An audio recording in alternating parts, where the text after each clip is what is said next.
Operation లేకుండా మోకాళ్ళు మరియు నడుము నొప్పులకు అత్యాధునిక చికిత్స డాక్టర్ భావన హర్వాణి గారి ఆధ్వర్యంలో ఆర్ఎఫ్ఏ మరియు ప్లాస్మా పద్ధతిలో చిన్న ఇంజెక్షన్ తో పరిష్కారం. Hospitals road number 12 Banjara hills. Jagtial పట్టణం గులాబీ తోటలా మారిపోయింది.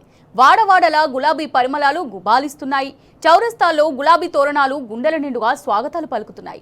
వివేకానంద స్టేడియంలో వేసిన గులాబీ షామియానాలు మమతల పందిరిలా మరలుగొల్పుతున్నాయి. గులాబీ పార్టీ జెండాలు, ఫ్లెక్సీలు, కటౌట్లు చూస్తుంటే సభ సూపర్ హిట్ అయిన దృశ్యం కళ్ల ముందు కదలాడుతోంది. జగిత్యాల శివార్ల నుంచి పట్టణ నడిబొడ్డు వరకు గులాబీ తోరణాలే కనిపిస్తున్నాయి. జగిత్యాల దారులన్నీ పూలతేరులయ్యాయి. ఇక వివేకానంద స్టేడియంలోని సభా స్థలి పగడ్బందీ ఏర్పాట్లతో సంసిద్ధమైంది. భారీ సభా వేదిక సర్వాంగ సుందరంగా ముస్తాబైంది. ప్రాంగణంలో కనుచూపు మేర వరకు కుర్చీలు వేశారు. చలువ పందిలు నిర్మించారు. సభ జరిగేది సాయంత్రమే అయినప్పటికీ 3 లక్షల వాటర్ బాటిళ్లు, 2 లక్షల మజ్జిగ ప్యాకెట్లు సిద్ధంగా ఉంచారు. పార్కింగ్ కు పక్కగా ఏర్పాట్లు చేశారు. తెలంగాణ ఏ మూల నుంచి జగిత్యాలకు వచ్చినా సులభంగా సభా ప్రాంగణానికి చేరుకునేలా రూట్ మ్యాప్ సిద్ధం చేశారు. పట్టణ శివారు నుంచి వివేకానంద స్టేడియం వరకు సూచిక బోర్డులు ఉంచారు. జగిత్యాల జైత్య యాత్రకు, దండయాత్రకు సర్వం సిద్ధమైంది.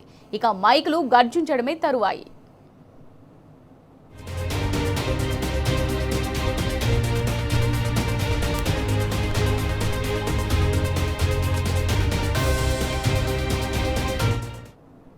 నిశ్శబ్దం భల్లున బద్దలు కాబోతున్నది. తుఫానుకు ముందు ప్రశాంతత ఇక ముగిసింది. ఎర్రటి ఎండలోనూ ఉద్యమ మేఘం కరకు గర్జన చేయబోతున్నది. మరికొద్ది గంటల్లోనే సింహం బయలుదేరబోతోంది. గర్జిస్తూ గాండ్రిస్తూ జగిత్యాలకు పయనం కాబోతున్నాడు రణబెబ్బులి. అరాచక హస్తంపై పంజా విసిరబోతున్నాడు. నిరంకుశ పాలనపై నిప్పులు కురిపించబోతున్నాడు గులాబీ దళపతి. కేసీఆర్ రాకతో యావత్ తెలంగాణ దృష్టి అంతా జగిత్యాల సభ వైపే డైవర్ట్ అయింది. కేసీఆర్ ఎప్పుడెప్పుడొస్తారా, ఏం మాట్లాడతారా, ఆయన స్పీచ్ ఎప్పుడెప్పుడు విందామా అని తెలంగాణ సబ్బండ వర్గాలు ఆసక్తిగా ఎదురుచూస్తున్నాయి. కేసీఆర్ గలం, గర్జున, మాట, పంచుల తూట, చెనుకులు, చెలోక్తులు వినాలని ప్రతి తెలంగాణ బిడ్డ ఉవ్విల్లూరుతున్నాడు. 2.5 ఏళ్లుగా జనాన్ని గోసబుచ్చుకుంటున్న రేవంత్ సర్కార్ను ఉద్యమ వీరుడు ఎలా చీల్చి చెండాడుతారా అన్న ఆసక్తి సర్వత్రా నెలకొంది. కేసీఆర్ ఎలాంటి సందేశం ఇస్తారన్న ఇంట్రెస్ట్ తెలంగాణ గడ్డ మీద ప్రతి ఒక్కరిలో కనిపిస్తోంది. నేడు సాయంత్రం 5:30-6 గంటల మధ్య తెలంగాణ తొలి ముఖ్యమంత్రి బీఆర్ఎస్ అధినేత కేసీఆర్ జగిత్యాల సభా వేదిక వద్దకు చేరుకుంటారు. బెబ్బులి మైక్ అందుకున్నాడంటే ఇక ప్రళయ గర్జనే.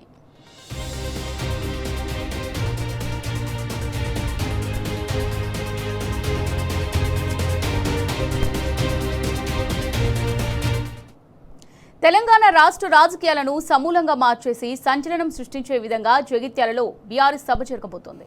ఎందుకంటే జగిత్యాలకు ఎంతో చారిత్రాత్మక నేపథ్యం ఉంది.